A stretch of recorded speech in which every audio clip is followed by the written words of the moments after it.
की टेक्सटाइल बंद हो जाएगी। महबूब आका से गद्दारी करके गंदम जमीन उगाना छोड़ दे तो किधर जाओगे? मुस्तफा के नाम पर मुल्क मिला, हुजूर की इज्जत के लिए खड़े हो जाओ। हमने शेखुपुरा के बड़े इज्तिमा में कहा, इमरान खान नबी की इज्जत के लिए तुम खड़े हो जाओ। 100 रुपए की रोटी भी कौम खा लेगी, तुम्हारे साथ खड़ी हो जाएगी।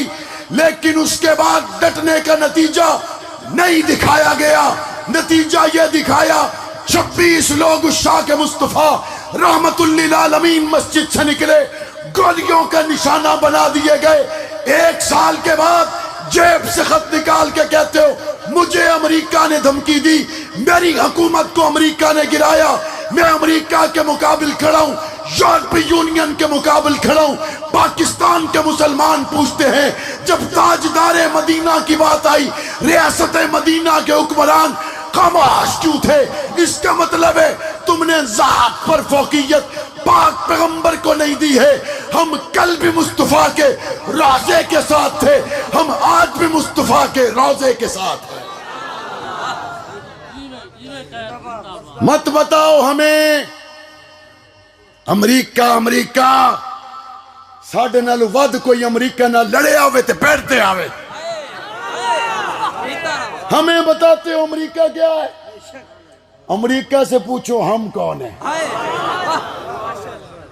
ये अपने इन बताओ, ये टट्टू टैरवों को अमरीका क्या है? अमरीका से पूछो मुल्ला उमर कौन है। ये तेरे वदे हुसैन जिन्हां कदी गुलेल नहीं फदी, असा वो लोग हैं जिन्हां उन्हां दे हेलीकॉप्टरां दे नाल पिंगा पा छोड़िया।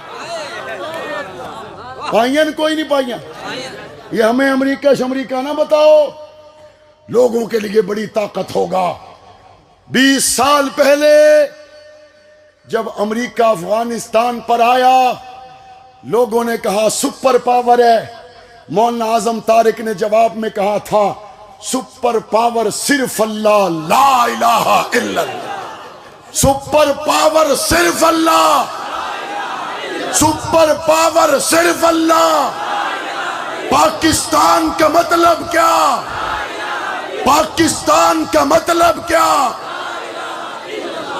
ला इलाहा इल्लल्लाह के देश में हमें अमेरिका कोई ना बता।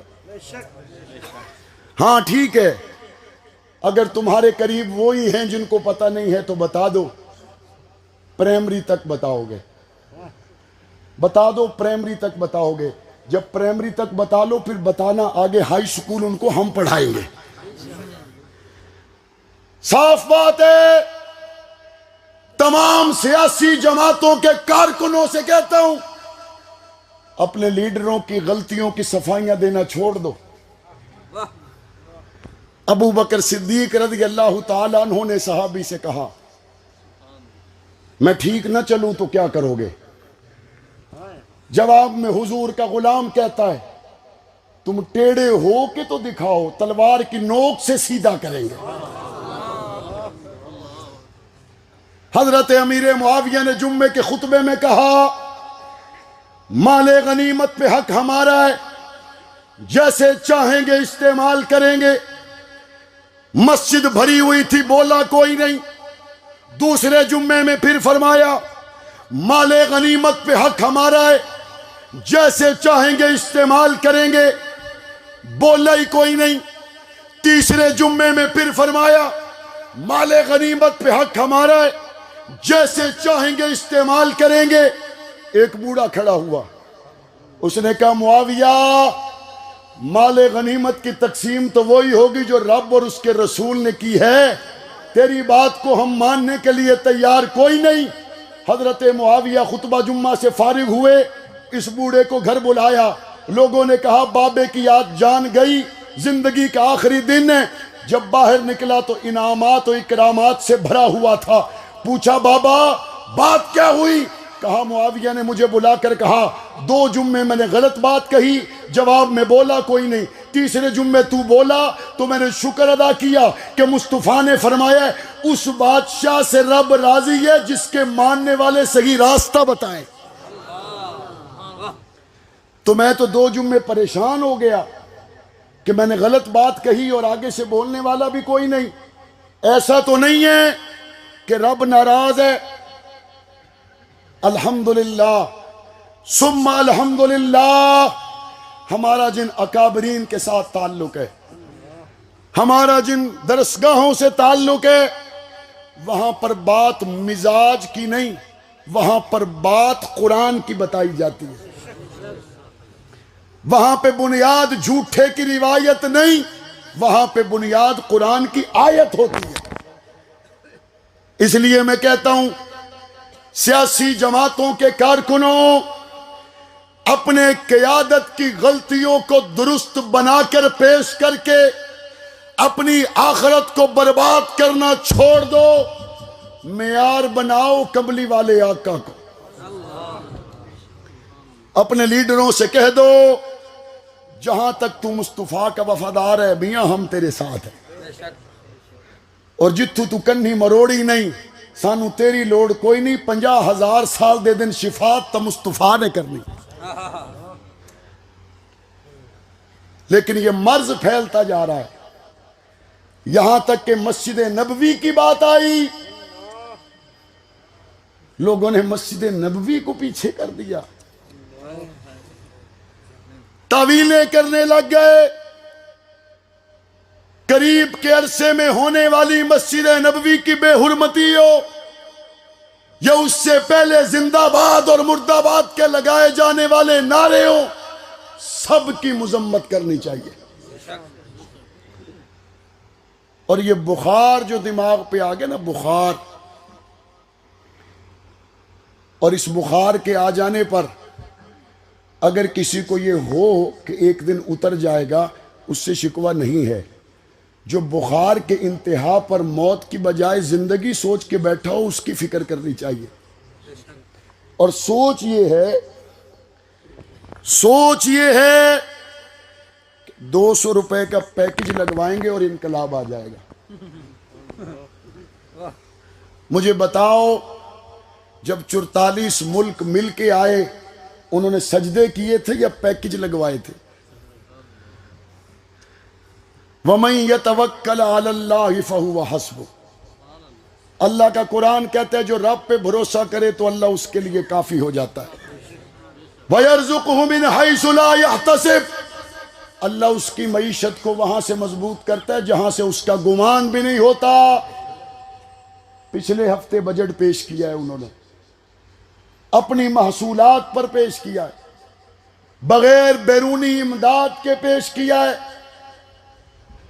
पहले बजट में ही अपने मुल्क को खुद कफील बनाने वालों ने सबसे पहले हमें और उसके बाद दूसरे मुस्लिम ममालिक को यह बता दिया, जो दर दर पे झुकता है वो रब का नहीं रहता।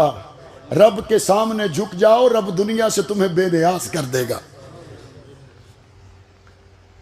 मिफ्ता इस्माइल साहब पहुंचे हुए हैं IMF से डील करने के लिए, और कुरान उनको कहते हैं तुहाडे सक्के नहीं हो सकते, और ये वहां जाके कहते हैं हम तुम्हारे वफादार हैं। और इस वक्त जिद और अना की दलदल इतनी गहरी हो चुकी है, बतौर एक मुसलमान जिम्मेदार पाकिस्तानी के मुझे तशवीश है कि मुख्तलिफ सियासी पार्टियों में जो अना और जिद का माहौल पैदा हो चुका है, खुदा न खास्ता इस जिद, हट धर्मी और अना के नतीजे में कहीं मेरा मुल्क दिवालिया ना हो जाए। और अगर खुदा न खास्ता आने वाले चंद दिनों में मेरा मुल्क दिवालिया होने की तरफ जाता है, तो श्रीलंका के लोग हमसे बेहतर है, उनको अपने चोर डाकू का पता तो है। हम तो इस दोराहे पे खड़े हैं कि मुल्क दिवालिया होने के करीब है और हमें पता ही नहीं कि हमारा मुजरिम कौन है। आधों ने अपना लीडर बनाया हुआ है, आधों ने अपना लीडर बनाया हुआ है। तुम दोनों के बच्चे बाहर रहते हैं, किसी के छोटे छोटे चले गए और किसी के पल पला के चले गए। हमें दोनों से लेना देना नहीं है। बतौर एक पाकिस्तानी के, बतौर एक इस मुल्क के शहरी के, हम सब इस कर्ब में मुब्तला हैं। कल ये लोग अपने अपने वीज़े लगवा कर दूसरे मुल्कों में चले जाएंगे हम पाकिस्तानी हैं, हमने इस मुल्क में रहना है। ये हमारे मुल्क को अना, जिद, हट धर्मी की वजह से जो तोड़ने की हर तरफ से साजिश हो रही है, हम इसकी मुजम्मत करते हैं और हम चाहते हैं कि ये अना हट धर्मी खत्म होनी चाहिए। होनी चाहिए नहीं होनी चाहिए? होनी चाहिए नहीं होनी चाहिए? और खुदा न खास्ता अगर मेरा मुल्क गैर मुस्तहकम होता है तो ये पहला एटमी मुल्क होगा जो खुदा न खास्ता इस सूरत हाल से दो चार होगा।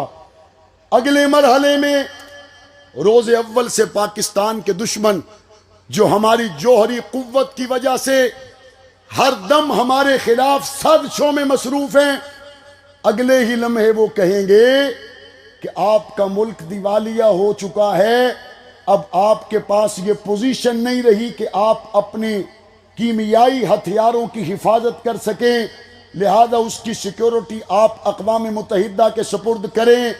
तो इसका मतलब ये है कि हमारे मुल्क के दोनों हाथों को तेज़ी के साथ इस अना, जिद और हट धर्मी की वजह से खुदा न खास्ता काटा जाएगा। उससे पहले पहले